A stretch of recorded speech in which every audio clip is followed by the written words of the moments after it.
Hello everyone, welcome to our channel আমাদের প্রতিদিন। আজ আপনাদের সাথে বেগুনের একটা মশলা রেসিপি শেয়ার করছি।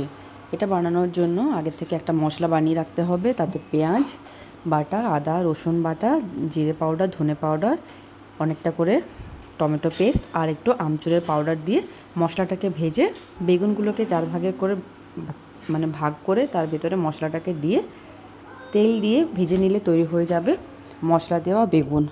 এই রেসিপিটি খুব জলদি হয়ে যায়, একটা অন্য রকমের রেসিপি। এটা দিয়ে গরম ভাত, রুটি বা পরোটা সব জিনিসে কিন্তু খেতে ভালো লাগে। এরকমভাবে মশলা দিয়ে দেওয়ার পর আর কিছুই না, তেলের মধ্যে উল্টে পাল্টে ভেজে নিতে হবে। মাঝখানে একবার ঢাকা দিয়ে কিছুক্ষণ রেখে দিয়েছিলাম যাতে ভালো করে বেগুনটা সেদ্ধ হয়ে যায়।